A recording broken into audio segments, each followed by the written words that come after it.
go there, but we're going to do a small exercise where I would like to maybe few voices about how I can feel. So I'm really grateful to be part of this. So before we do the exercise, we're going to look at this child. Okay. I want you all to think of one word, what words describe him the best. So look at this child, what are some of the words that are coming to mind? You're satisfied, satisfied, confident, simple pleasure. Sorry, simple pleasure. Simple pleasure. Yes, he's looking, yes. Experiencing something in a way. He's really very happy, right? Yes. Some achievement. Innocent nature. Innocent nature. Why did you say that? It's not Because he's holding the turtles in his hands, Yes. so he's not scared of them. Yes, Yes, it's not just happy, extremely happy. extremely happy on the top of the world, kind of. Yes. Yeah, I was going to say that. He's at the cloud 9. Cloud nine. Yes, yes. Strong. Optimistic, yes. So optimistic, happy, top of the world, cloud nine, satisfied, confident, so many things. And I think we want all our children to be like that, right? We want our children to be first all the things that I just said. And now we look at one word that describes you today. So maybe you all can take turns and quickly talk about what is one thing that describes, one word that describes you today. Excited. Excited. Inquisitive. Happy to be here. Happy to be here. Curious. Enthusiastic. Student, learning, important. Lot of synergy. Synergy, yes. Yeah, the exercise we know was, there were so many things that were using, yes. Ready to learn. Ready to learn. Anything else? Inspired. Take your time, yeah, inspired. This group would like to share how are you feeling today? One word that you are feeling today. आज कैसे लग रहा है? Enthusiastic. Okay. And that is, I think, what we want, right? We want this group of ready to learn, enthusiastic, excited, grateful. Somebody said feeling the synergy, all of that, and this is what we want for all the children. That all the children that we interact with get healthy, happy. I think we heard these things and developing their optimal potential. And that then brings us back to, again, the importance of ECCE. I'm not going to go there because I think we've heard that theme, but I'll quickly take us through some of the slides. We know this about brain development. I saw this slide also yesterday that neuronal connections are happening very, very quickly, in more than 1 million per second, and we heard about the brain growth. So we know all of this. And let's also watch about how the children develop. What did you say? 6 weeks old infant. Did you enjoy the dance? Did you dance? Yes. What did Santa give you? Did you get new clip? So what you saw here is what we've been learning about in the last, yesterday and today. And this was a learning by a Russian philosopher, who said that it's just not the child, and I think we've been talking about it, that the child grows in a toxic environment. And this is called the bioecological theory. The children develop in relationships. They don't develop in isolation. They don't develop like a vacuum or a box. They develop in relationship with caregivers, relationship between each other, the family, the community, and I think that's where we are also, the community, the learning space that they come, and that helps them shape their development. And one more important thing that he put up, and what we heard, that it's a two-way relationship. The child is not just learning from us, but we are also learning, and that's why the child actively contributes to these relationships by responding. Like you saw that when that mother is talking, the child is responding. And I think that's what we've been hearing yesterday and today, that the child is an active participant, he's not just a passive learner. We keep this in mind, and we also heard about nurturing care. Some of the speakers spoke about how health and nutrition, so we spoke about focusing on that, but also spoke about focusing on safety, having a safe environment, responsive caregiving, and opportunities for early learning. So I think we spoke about all of this, but what we also need to keep in mind is that early child development is like it's on a continuum. no two children are the same. We all spoke about that. At one end of the continuum is optimal development, where there's a child who's developing typically, and at the other end there is a child who's at risk for delays or already has a developmental difficulty or delay that is already there.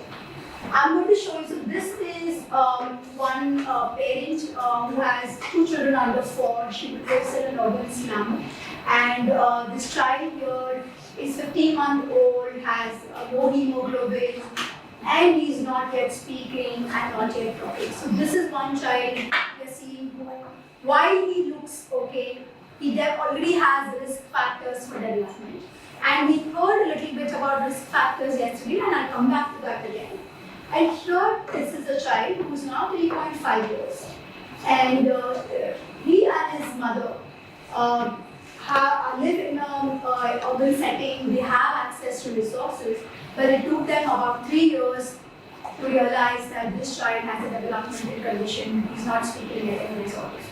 Why I'm bringing this up is, again, to remember that ECD or early childhood development is a continuum, and the child may be at risk at different points of time in his or her life, and recognizing the risk factors is very, very important so that we can provide intervention suited to the child.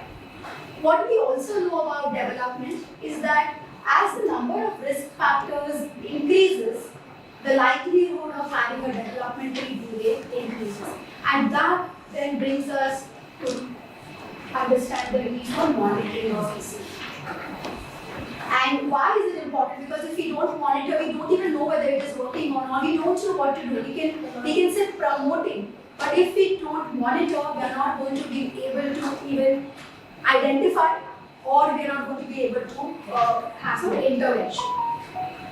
Now, when we talk about what can we do, so we talk about screening. Does everybody know what screening has? So screening is, so most of us now, you are adults and might have gone and got a blood pressure checked, or somebody might have got their sugars checked. So you're screening for diabetes, or you go and get your vision checked. So you're screening to see your vision. So screening is, you do it for healthy population. You do it one time. It's like taking a photo, right? You take a photo and this is right now. At this point, your blood pressure is okay. So that's the screening. Now that screening helps in some conditions. So blood pressure, okay, your blood pressure is okay, let's see it again. So you can screen at various points. You're taking a photograph at various points and it works. But remember what we discussed, that child development is a continuum. So if we see this child at 9 months and you're doing a screening, everything looks okay. Then you look at another child who's 18 months old. He seems to be standing, he's pointing to something. You're looking at a screen test, it looks okay. There's another child at 30 months.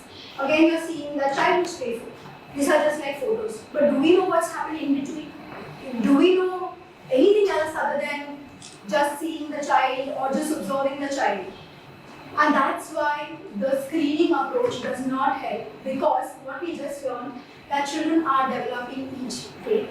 They develop in relationships. A screening test does not allow you to identify, it allows you to identify, okay, is there a problem? Yes or no. It's like taking a photo versus taking a video or a movie where you can see something evolving, right? And so, in child development, the screening approach doesn't work because, like we heard some figures yesterday, that the prevalence of developmental difficulties is 15%. When I say 15%, I mean 1 in 6.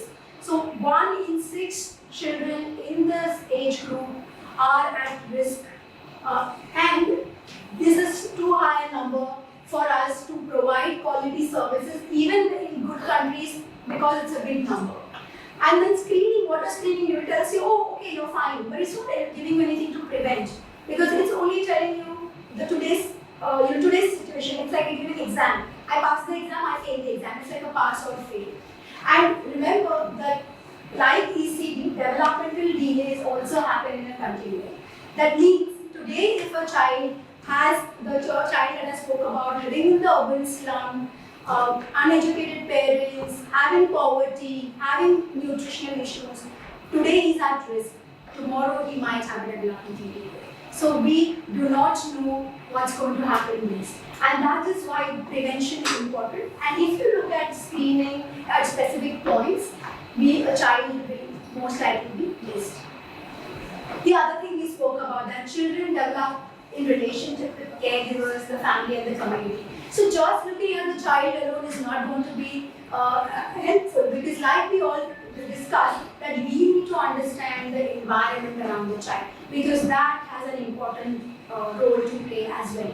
And that is why, let's look at what works. So what's important is not looking at it in isolation, but looking at it throughout, and that's where the monitoring and supporting approach versus screening approach helps. That means ongoing monitoring. So you're monitoring the child at regular intervals, just like we spoke at the last session, that you monitor, assess daily. That's for the last thing that Craig said, that you are looking at the child daily, you're looking at the child closely through the different activities, you're monitoring and you're offering support. You're not waiting for the exam to offer support. You're looking at what you're identifying, keeping the environment in mind.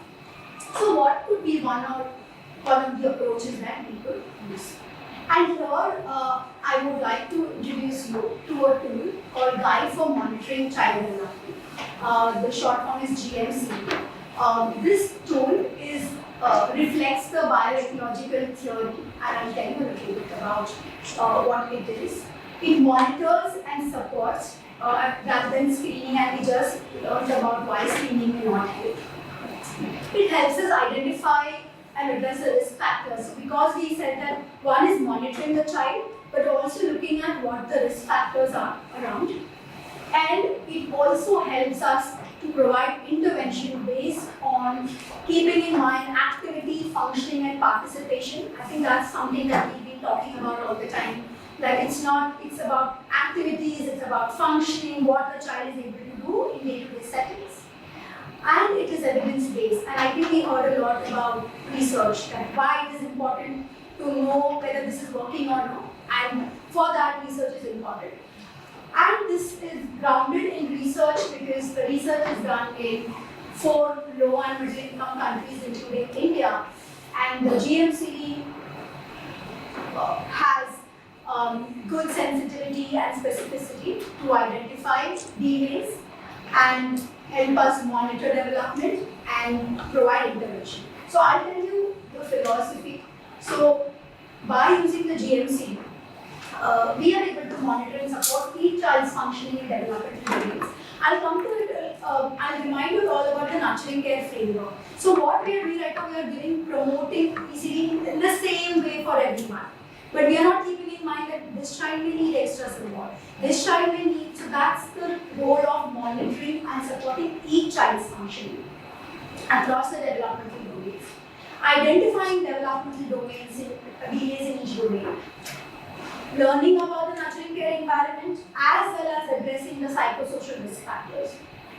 And addressing difficulties using an individualized, strengths-based and family-centered approach. So the GMCD tool has 3 components. It has the monitoring component, so it's monitoring the development of each child across the developmental domains. I will come to the developmental domains. I think most of us may know the developmental domains here. Support. So support is, once you identify, you figure out what supports are needed to identify the risk factors, to identify the supporting factors, and you have an intervention component. So you know exactly what you need to do when you use this. And like I said, that it has good sensitivity and specificity. Now, I'm going to briefly take you all through this tool. Before that, I just want to highlight that there are studies, and this is a recent 2019, and there's one in 21, where they looked at all the available tools when they were looking at measuring early childhood developmental outcomes in low and middle income countries. And the GMCD tool had the highest, was highest rated in terms of its validity, because it is being validated in low and middle income countries, There's enough reliability once you're trained. It is adapted to the cultural context. There's training. After training, it's easily used. It can be easily used. It's relevant, and it is accessible because there is training. And the administration time is good. So I'm going to take you through some of the principles of the GMC. And I'll tell you more about what the training is. But before that, maybe this is the time for us to. I'm going to ask for some volunteer to play a game, and I'm going to ask her questions. It's not about what we learned yesterday. It's to know you more. So if I can get 2 volunteers, I want one to come here right now, and then the second one can come here. Do you all want me to go, or you all will volunteer? I'm promising you it's not going to be about what we learned yesterday or even about child development. It's not going to be that. Okay, you want to answer from there, you could do that for sure. Can you tell us your name? Priya. And tell us where you are from. I'm from school at Victoria and it's called Udyanchal. Udyanchal Primary School. Okay. Is it cold where you live? Not sure. Okay. Are there any traditional foods? Where I live or where I work? Where you are from? Any traditional foods? Okay. And is there a traditional cuisine that you are following? Or again at school or at home? No, I'm talking about keep your identity away about yourself. Yes. So, traditional cuisine that you have? A mixture. Okay. And do you have any traditional festivals that you celebrate? Yes. Okay. Thank you so much, Priya, for answering my questions to the team. Now I'm going to look for a volunteer from here. Keep in mind what you all just heard me do and what you answer. You want to do that? I'm Lavina. Lavina. Lavina. Lavina, tell us where you're from. I'm from Delhi. Delhi. Tell us about the winter in your region. In my region. So it's very, very cold there and it becomes very foggy. The driving becomes difficult and temperatures recently have gone down to about 4 degrees also. Sounds great. And tell us about the traditional cuisine that you all celebrate. So Delhi is a mix of people coming from different parts of the country. So it's more of a mixed cuisine and the culture. Okay.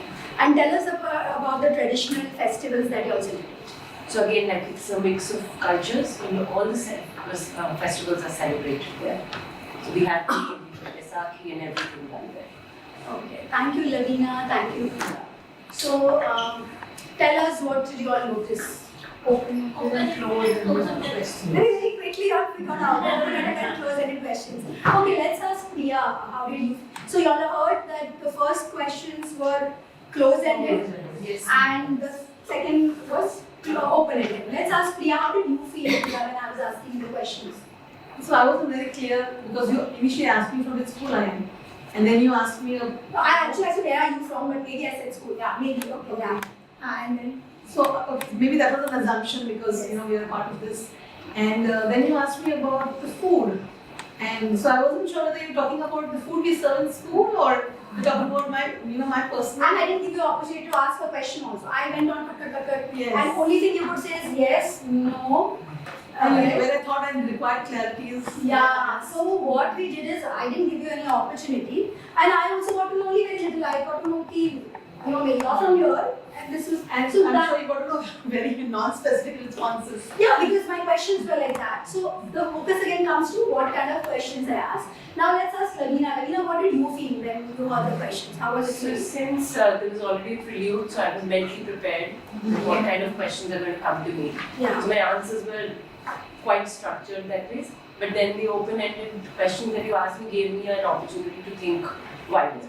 We heard also a lot, right? We heard about how cold it is, what are some of the things that can happen in Delhi. Yeah. And then even when you were brief, but you also told us there are many festivals, many things happening. So just by changing the quality of the question from close-ended to open-ended, you saw that the person asking the question, so Priya pointed out a very important point, she didn't have any clarity. She didn't get an opportunity to ask anything.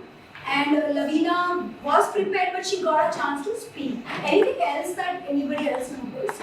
So here, since she wasn't given an opportunity to speak, you couldn't find find out anything more about that person. However, when you ask questions to Ravina, you could actually understand what are the different things or what are the likes and all. So Yes. that made a lot of difference in understanding a person. Yeah. So I'm since you are taking a questionnaire when you are talking to her, when you are talking to her, it seems you are trying to understand. Yes. So you building a relationship. building a relationship, question it, tick checklist. Oh, this is happening, this is happening, this is happening. And that's what we typically do, right? Oh, this child is doing this, child is doing this, child is doing this. So it's more like a checklist. Whereas here, there was an opportunity for her to talk, and you could hear so many different things with just the change. And I think all of you have pointed that out, so I'm not going. We got more information from Ravina. We spoke about that. Why? And somebody said open-ended, closed-ended immediately. And it was just the word that was different, right? It was, where are you from was the same, but tell us about your traditional cuisine, and tell us, do you have a traditional cuisine, just by changing the words. And we also heard how Priya felt that there was no opportunity, and Lavina felt that she could share more, and we also heard. And that's one principle that the GMCB uses. It uses open-ended questions. It's not a checklist, it's not an information or a survey that we are doing. Okay, so now we'll do an exercise that everyone's from the, how many of you are teachers? Okay, I should ask how many of you are not teachers. Okay, what about the rest? Like I know most of you are teachers in the ECCE space. What about the others? I'm developing professional working for Reliance Foundation and also looking after ECCE program. Okay, so working in the ECCE space is that, but some of you are not teachers. What I'm asking you this is, let's look at, we all know the developmental domains for children. Everybody knows. So you all want to tell us what are some of the things that you know?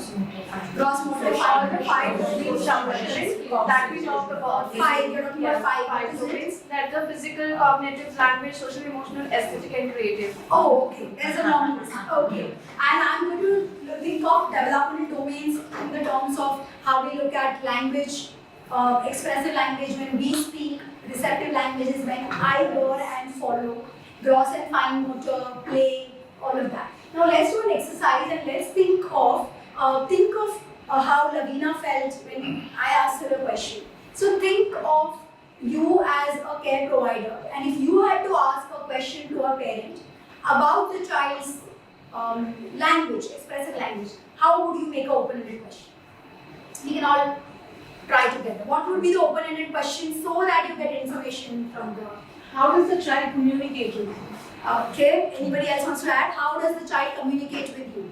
What is the rhythm of the day at home? How do you spend time? Okay. What is the flow of the day for the child when he's back from school? Okay, expressive language. We want to know about expressive language. Okay, so how does he Spend time. spend time? Okay. Anything else anybody would like to add towards What are the activities he does at home? Okay. So again, focus on communication. We want to know how does a child expressive language. What language does he use? And think of this question which should be applying to anybody if you have to ask. So not necessarily this, it could also be through gestures, right? Exactly. So how do you want to modify your question? How would he tell his needs to you? Needs, yes. How would he express his needs? How he communicates. How he communicates feelings and through words and gestures. So Is there any behavior. days? okay, close-ended, open-ended. Let's try to make it open-ended. Does he enjoy playing with his age group? Okay, that will tell us about play. So we'll come to play. I'm talking about expressive Does language. he communicate with his age group? Does he communicate with his age group? So it's a close-ended, let's make it open-ended. So we are going to say, how does the child communicate when he wants something using maybe words, gestures, sounds. We know children use sounds. So that's a question which will cover all the things you all say.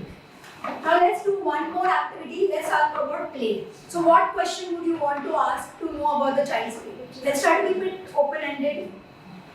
Again, like what is the routine after school? Routine. What are the things that the child enjoys? What are the child How enjoys? much time he spends watching TV and other things? Okay. He likes Likes or dislikes? Okay. So let's try to keep it open-ended. Who are their friends? Who are the friends? Okay. Which game does he enjoy? Yeah. Which game? Okay, which game? Anything else? You all want to share? Which food? Okay, so we'll come to food later. We'll focus on play. Has to enroll the child for extra classes after school. Close-ended. Okay. Mom say, no, should I be doing it? So when we ask a close-ended, there's a lot of pressure. Should I say yes? Should I say no? My child is not going for a class. So if I say, does your child talk? She may say yes even if the child is not talking. Does your child do this? So it's a yes or no. So again, let's try to focus on open-ended. How he I enjoys, also like, does your how child he enjoy? enjoys and he likes the best part in the game. So he Yes. How does elaborates he the thing. enjoy? How does he elaborates play? more. So does he like outdoor activities or Let's make it open-ended. how What do are you the activities he enjoys? What are the activities he enjoys? So how does he play with? How do you come to know that How you you enjoy enjoy it? With people, he plays with people, with whatever toys, objects, Friends. activities, with names of friends. his friends and Yes. So what are the games? The best Does life. does he come back and tell you? So you will also ask for language and So what we all agreed that we are what for play. We want to ask how does the child play, with whom he plays, what he plays, like whether he plays with people, he plays with friends, he plays with objects, what activities. So that's the thing, and of course people added when you want to know more. So what we just did is we did some exercise to help us understand how we ask open-ended questions, and when we ask open-ended questions, what is possible. We'll now see a video, and I want you all to just observe how what's happening in overall environment. Yes. आपकी अपनी भाषा समझता है ये आप किस तरीके से जाते हैं जैसे कि आप सिर्फ कहते हैं कि बाबा कहाँ है या मॉल कहाँ है या यहाँ आओ तो वो क्या प्रतिक्रिया देता है तो मैं जब उसको जैसे कि बाबा कहाँ है तो फिर वो यूजुअली ऑफिस बोलता है कभी कभी बोलता है तो जैसे कि बॉल कहाँ है तो वो जाके बॉल लेके जाता है अगर मैं उसको बोलने के लिए गार्डन जाना है चप्पल लेके आ तो फिर चप्पल लेके आएगा एक मैं उसको बोलूँगी दूसरा चप्पल तो फिर जाके वो दूसरा लेके आएगा फिर मेरे चप्पल तो फिर वो जाके मेरे चप्पल लेके आएगा तो ऐसे वो बहुत समझता है वो बोलती हूँ कि ये जाके दूसरे को अपने आमा को लेके आए आमा आजूबा को आमा को लेके आए तो वो जाके लेके आता है वापस आता है या फिर मैं बोलती हूँ वहाँ से कुछ लेके आपको लेके आना है वो जब डायपर चेंज करती हूँ डायपर वो वीडियो कचरे में डाल दो तो जाके वो कचरे में डालना है उसके कपड़े में बोलते पार्टी में तो पार्टी तो वैसे वो सब इंस्ट्रक्शंस हमें उसको आता है एंड दोनों लैंग्वेजेस का जब आज ही उससे मराठी में बात करती है मराठी बोलती है कि मालिश का टाइम हुआ तेल लेके आ तो फिर वो जाके तेल लेके आता है और गुजराती में मैं जो बोलती हूँ मैं नानी बोलती हूँ तो फिर वो गुजराती में भी समझ लेता है तो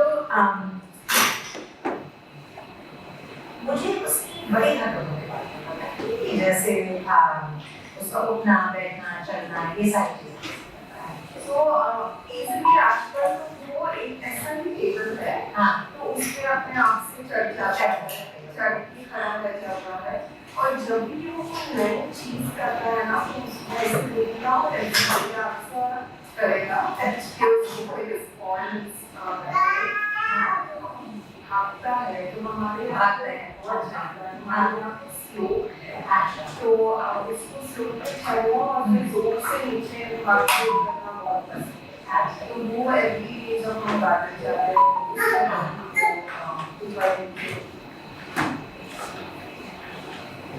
Let's look at what did you all notice around the video?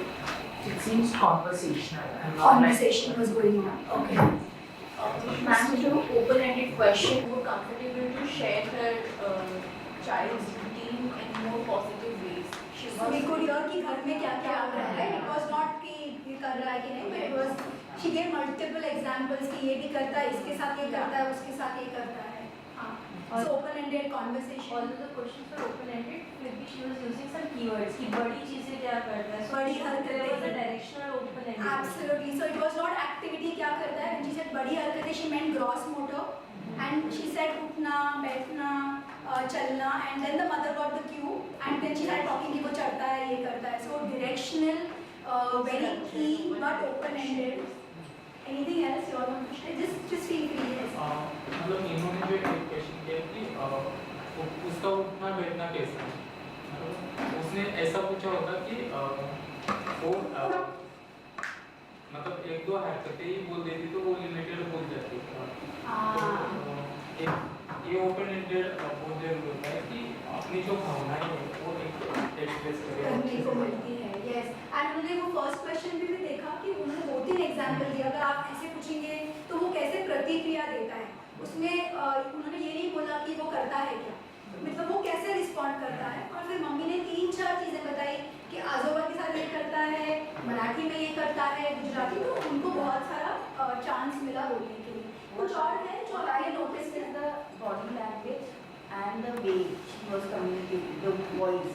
The voice. She was very calm, she was making her comfortable, and the body language, she was smiling also in between. So she was showing interest in what the mother is saying. Yes, yeah, she was well connected with the mother in her communication. Okay, connected, relationship, body language, comfortable. Yeah, the kid was going here and there. They look comfortable. Somebody said they're looking, it's looking like a conversation. Yes. Yeah. So there was a positive thing. Yes, yes. Anything else that you?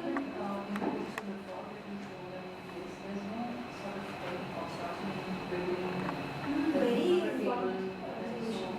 Yeah, that connection, that here or far, that's not there. It's an open space.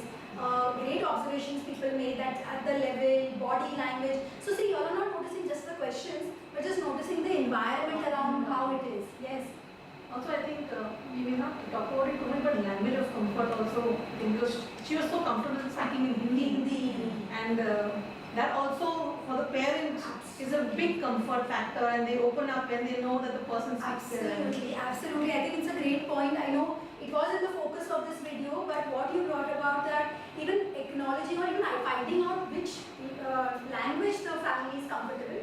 Because if the family is not comfortable, then your rapport, your relationship, connections will not happen. So I'm sure that at the beginning they might have checked about which language are you comfortable with, and I think that's important, very important point here. Thank you for sharing.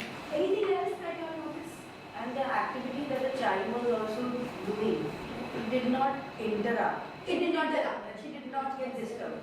Basically, sometimes it happens that the one who is asking question, and when the child is doing something, and if the person gets disturbed, the mother also gets disturbed. Yeah, they look quite comfortable, and they were not testing. She was just listening. The child was doing his or her own thing. And I think all of you rightly. Anything else? Any other things? I think I heard connection, partnering. I heard body language, comfortable, and I think that's again what is the skills of the care provider to develop a relationship, to make that connections, what you said, to make it sound conversational. It didn't seem like there's some test happening, it didn't seem threatened, it was very safe, comfortable, child was doing things. So the relationship between the caregiver and the care provider, and when I say care provider, they're all the people who are providing care in different ways, making the relationship with that caregiver is the key that we use when we look at the GMC. Now we'll come to some of the questions that are there in the GMC. Because this is just an introduction, we are not seeing the entire tool, we are looking at some snippets. So when we are doing the GMCD, like I said, it's a guide to monitor child development. First thing that you want to do, active participation, you want to invite the caregiver to tell the caregiver what you are going to do.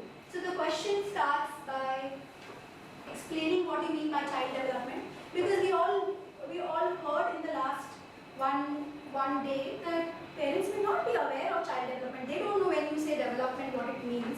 So first thing you will do is you will explain what development means, and child development is learning, thinking, understanding, communicating, using fingers, using body, hands and legs, hearing, vision. So what you're doing is you're inviting the caregiver by explaining about development. You're telling them this is what development means, and I'm going to ask you about your child's development. So you're actively inviting that parent or the caregiver, and then you're asking, do you have any concerns in any of these areas? So you're also telling them what it is, you're going to ask the concerns, and then you will go ahead and do some of the things that you will do is looking at the developmental domain. So you're going to look at a question, open-ended question for each of the developmental domains to get information from the caregiver. And we just did, we all practiced it, right? We just did this exercise. Let's look at what's the question. How does your child let you know when she wants something? We just did this. What kind of sounds, gestures, words does your child use? We just, through the activity, you all came up, you said, how does your child communicate? Somebody said gestures. And that's the question that you would ask.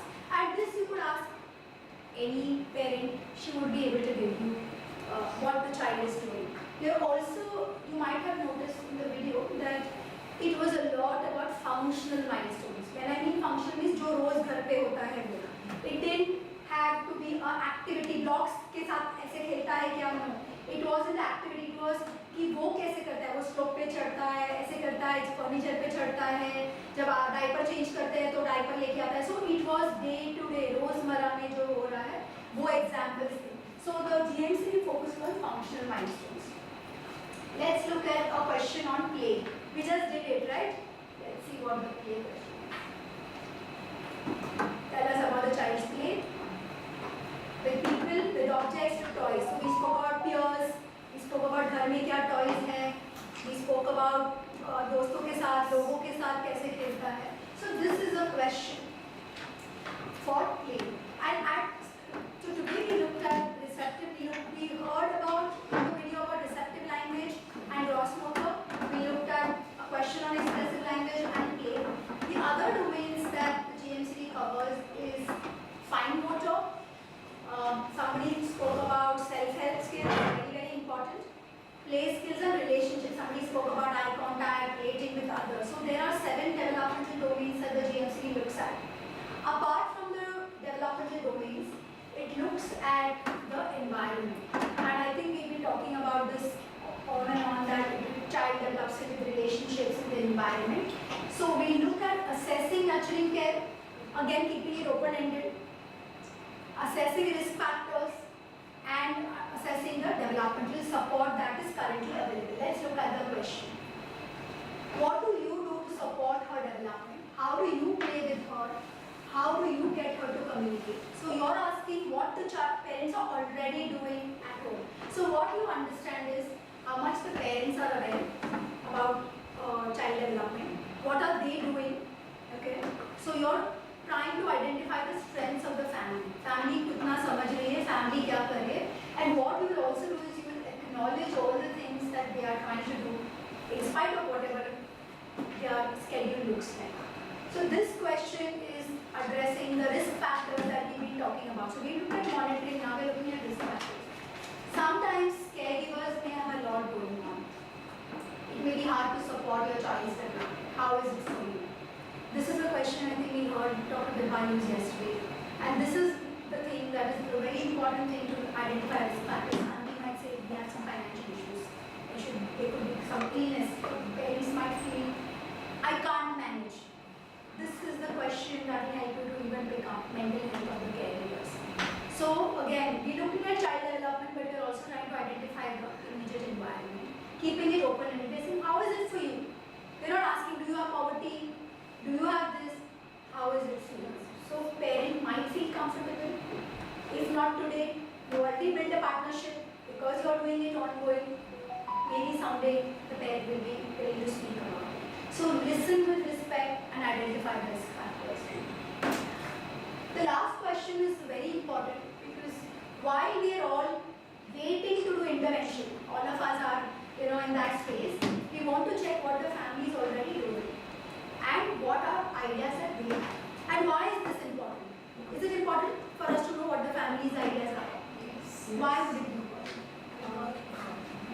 somehow it affects child's development. Yes. How the environment is at home, that definitely affects how child performs in the classroom or Absolutely, absolutely. Anything else as teachers, when you ask the parent this, what are some of the ideas or plans you have? What does it tell you?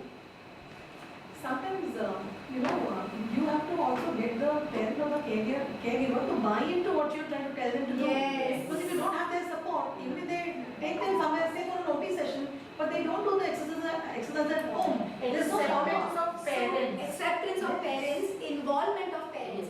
Parents are the experts of the children's lives. We have to remember one takeaway. We know our field the best, but the parent knows the child, her child the best. If you don't have the parents buy-in, nothing that you do is going to work. Because you meet the child for 3 hours in a day. Rest of the time, the parent. So if you don't know what, and sometimes we feel, oh, this parent is not invested at all. But if you will ask this question, the parent might be already doing some of the things at home, in spite of their busy schedule. So involving parents, parental involvement, identifying the strengths of the family, partnering with the family, not saying I'm the expert, I'm going to tell you these activities, you do this. What are you doing? Okay, great, you're doing this, let's do this also. So this is the step where you listen to their efforts, you'll find out what solutions they have found. Because they know their family the best, they know their family context the best. And emphasize then about the early years, that we all know that early years are important, the brain's development is happening at this rate, this is what it is. And then ask them, what can I do to support you? And then you give your intervention. So the 10th question, from support, from monitoring, takes you to seamlessly to intervention. Because after you've done all this, now parent is ready to listen. अच्छा, ये क्या बोल रहे हैं? Let's hear उनका क्या. अगर हम directly intervention पे गए, parent has no clue idea really. But now we have monitored, we have told the parent, we have found out what they are doing, and then we go to intervention. So the GMC also has an individualized support, and I am focusing on the word individualized because if you look at ECCE practices, they are very generic. All 6 months old do this activity. All 18 months old do this activity. But the child is 18 months, but he is now doing things like a 1-year-old. Will that activity help? So, this is the component, the individualized intervention component is key. Because then you can individualize it to the child's level. And I think you all as practitioners do that all the time, right? You identify this child is not doing this, so we need to do this. Not that everybody in class is learning this, but this child is not ready yet.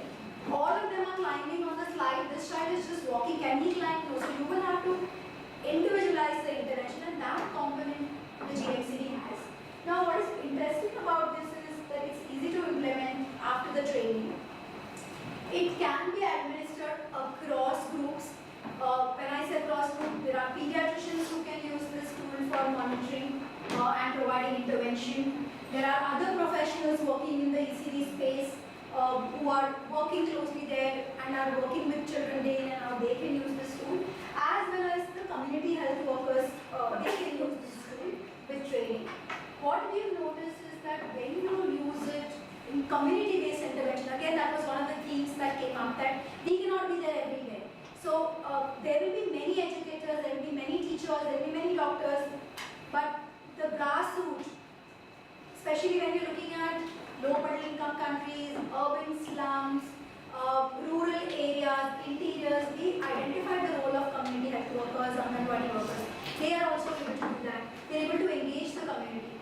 And this is being used all around the world. It's available in multiple languages, like someone pointed out, that having it in the language of the parent, which local language, they will be able to connect better, they will be able to do it better. I'm just sharing snippets of the GMCD where it's been used. But at the left you can see that it's a community health worker who's gone to the child's house and she's using the GMCD and she's using the individualized intervention. She's showing pictures and helping the mother understand what she should be doing to promote the child's health. And here it's a setup of a pediatrician who's talking to the child, and you can see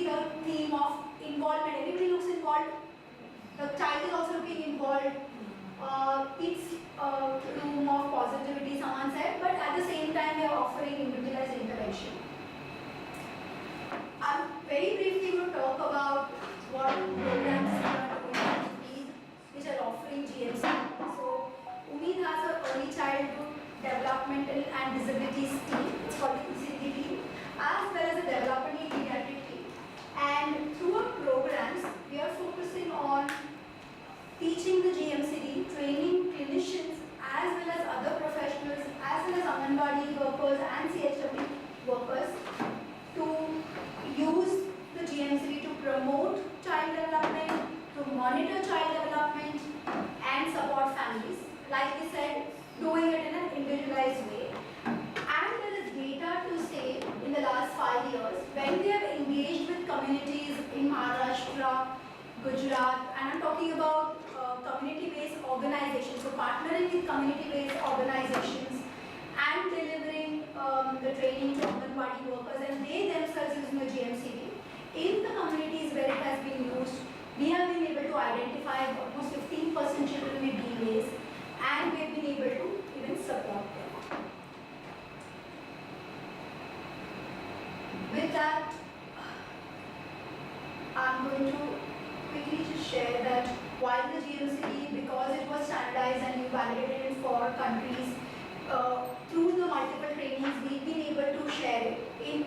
In India, we've been able to partner with many community-based organizations, some preschools, clinicians in various parts of Maharashtra, Gujarat.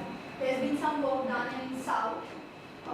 We've been able to work in Guwahati, the organizations, community-based organizations in Guwahati, Meghalaya, the northeast part, and some parts of Himachal. So, ongoing work is happening, and there is research also that you might have heard from Mr. Sampath from when he was talking about in the panel about ECD in Meghalaya, how he said partnering with Sevagram. We are partnering with Sevagram to help the Anganwadis to identify children, support children through the GMC, use the intervention, and I think so. There are connections and networks that are happening. With that, I'm going to pause and ask you all for reflections or questions, anything that all you like me to answer in terms of the GMC or anything else.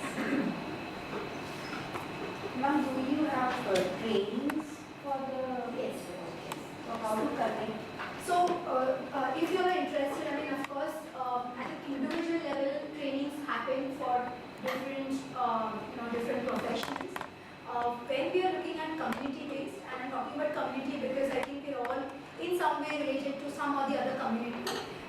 When the organization connects, then we are able to train community health workers, and then we are able to support them. So yes, the training is available. It's available in Hindi, Marathi, English, in Gujarati, it's available in Kannada and some languages of the Northeast.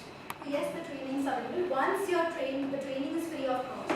It's a one-day training. Once you have done the training, there is some support and mentoring, and then it helps you to also implement, because I think what we heard today is we will hear all of things, but what is the one thing that you can go back and implement? I think that's where implementation, the question of implementation. Yes. One important question which I feel is we have in a class 30 to 36 students. Yes. And mostly I'm listening from the Anganwadi people because I'm working as a principal at Reliance Foundation School. So all this, when we are listening, it's sounding very good. Yes. Practically, it's very difficult handling one child at a time. Yes. And we have a lot of syllabus, curriculum, planning, this, that, everything going on simultaneously. Yes. The teachers find it very difficult. Yes. So how can you make it more easy? Like, Are there others who have some similar thoughts in mind? So you yes, the same question. in classrooms, how do we as teachers implement this? Because see, as teachers, we can identify children at risk, however, they're not that empowered to, take the next course of action. We can just tell the parents, but then it's the parents' responsibility take up an appointment with the pediatrician, maybe get the, Yes. as you said, screening is not always beneficial. However, in early years there's nothing as such wherein the parents can. That was the answer. GFC. It's available from birth. So this is not. I'm not too sure whether it is aware among the parent community or not. But then this is. Yeah, so how do we take it forward? That's where our role is. So I'm going to take her question and your question. I think it's a very important question you mentioned when you said that there's one teacher at classroom. And then again, the importance of community-based intervention. Why? Because if you are, and I'm thinking that we are all part of, what we say, like a community. So while you're the teacher and the children are coming to your class, they also belong to a certain community. And that is why engaging at the grassroots level is very important, because when the person is from your community and telling you about child development and monitoring you on a monthly basis, you're already starting to get aware of certain things. And so when the child is coming to your classroom, the first thing would be to build a relationship. When the family knows that this is a teacher who's built a relationship, who's monitoring, who's using positivity to talk about certain things, the parents might be aware. Again, one more thing, focusing on one or two things. If we tell the parent one long list of this is what you need to do, parent is not doing it. So we'll have to learn to prioritize. We'll have to learn to monitor. We'll have to learn to support. We'll also learn how to adapt it to our situation. So what I'm saying may not be adaptable totally to your situation. Then what do we need? We need partners. Who's the partner? The parent. Getting the parent on board with you. Getting the whoever. So if you think that you're in this school and the parent is coming from a certain community, is there some work that's happening in the community? I think that is where we are. So again, there is one more question. Because in today's generation, there is a lot of. I'm talking this because that's the ground reality. We have parents, both are working. There is no one to take care of this child. Yes. When we talk about emotion quotient of this child, Yes. it's very difficult to handle this kind of situation where the parent is not there at all with the child. And there is someone else and who's least bothered about the emotions of the child. So I think that's where your role will be important, the role of everyone, that we are importance of early years, what you are hearing, telling the parent, you know what, the brain develops like this. Everything that you tell the child, responsive caregiving. So I think we will have to help them through the things, and I think the teachers have a very powerful medium. Why? Because when the teacher says something, parents will listen, isn't it? When the doctor says something, the parents will listen. But when somebody from the community may say, they will not listen. So I think there comes our goal to identify where is the parent at. If the parent is not at all aware, first step is to build awareness. Early years matter. These are the things you can do. And I think we also have to come up with innovative ways to help parents utilize the time that they have. Because you can't tell the parents stop working. And you might see that, I didn't talk about it, but we have had this situation even in Mumbai, that there are all these urban people migrant workers who work in the construction buildings. They need their children and they are at work. So there is the mobile crash. So we work in Mumbai mobile crash and Tara mobile crash in Pune. So the crash teachers who are looking after the child, they learn how to use this. So they would give support strategies. They would use those strategies and tell the parents, go home, do these one or two things with the child in daily activities. You are not saying come sit here at a table, make them do this, make this activity. You are giving part to the child, tell them the body parts. You are cooking, tell them you are making something. Giving them opportunity. So I think we have to come up with innovative ways, and I think that's why we are all together from a different mix today. There are some stakeholders who are at the top government level, some are at the grassroots level, and some of us who are here, who are the connection between the two. I mean, you have a question. Yeah, I was just wanting to say, I think yes, it is very difficult, of course, because you have a lot of teachers who I don't know which grades are you really looking at. If you just say early years and the course, what is the course for the children to be finished? We need to understand, even NLP is talking about that you have to really make them right and do all of that. So we need to also look at our curriculum in that manner, that what are we actually bringing into our children and what are the teachers getting really stressed to finish. One is that, and second is that when we start an academic session, maybe we can give the first month to the second phase, where we can have collaborative sessions with parents when they are available. And we can also do that along with them. So that's a great idea. So much of learning that the first year in first month instead of focusing that, focus on like what people said, making the child happy, knowing their names, bonding with the parents, building trust, and then whatever you say after that, parents already partners. And remember, partnership is you can't do things alone. We are all partners. Thank you for that. I just wanted to add on, when we have parent meeting, parent orientations and all, we also have counseling orientations for them in the initial years, so that they are also aware with the things which they have to do. Yeah, and I think before that, yes, counseling, but also what are the parents already doing? Sometimes they feel they are not doing anything, they might be doing. And again, identifying, is there a difficult situation at the house? Is that the reason why the child is behaving like that? Identify the risk factors.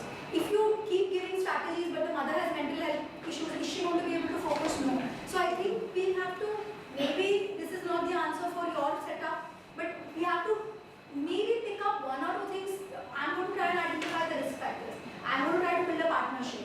I'm going to try to be open-ended. I'm going to acknowledge the parents' efforts. I think these will be key things you have to take back to your practice. When you're thinking of what you do. I have a question, if I may.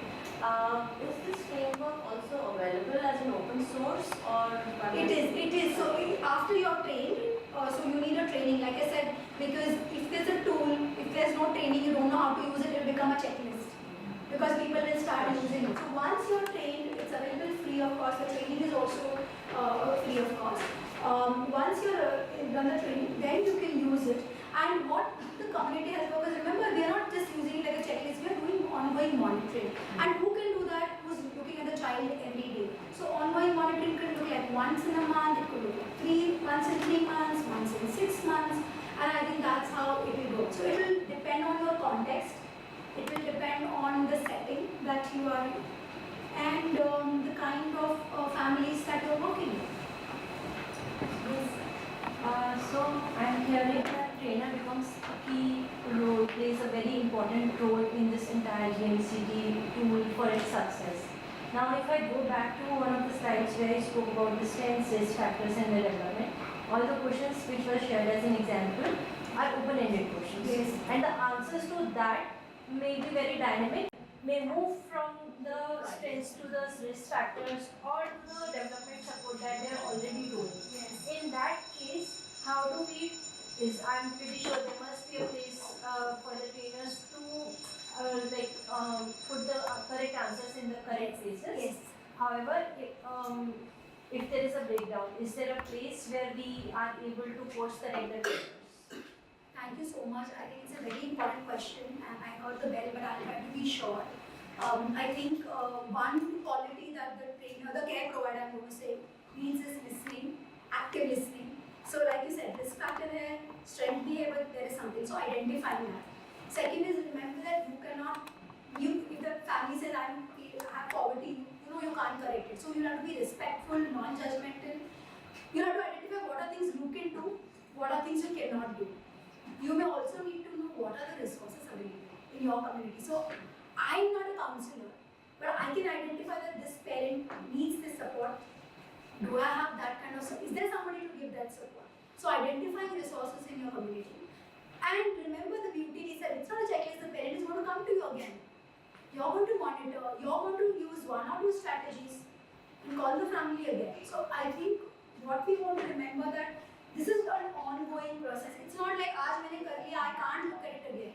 You can call the family again. So you will have opportunities to monitor, to support, talk about, okay, this is what we discussed last time, where are we today? So I think that's how the ongoing monitoring will help and identifying the resources. So, I mean, you are giving more answers towards the parent side and talking about if there is a breakdown at the trainer's level, the trainer is not able to place the questions correctly. How do we, like, it's a one-day training and then we... So that's the implementation part where I think that's what the role is of the person. So I know that we are expecting the grassroots level workers to do that. For them, the training is slightly different. They might need more support because we have to talk about child development, and like we spoke, all of us need the professional development. So I think they will need a lot of hand-holding. And I think that is the role that the other stakeholders, the heads will play. That what are some of the supports that we can do? And I'm going to say learning is a process. We all learn. We didn't know something yesterday. We know something today. We will all learn together. So I think that extra support will be needed when you're implementing. Thank you so much everyone for listening.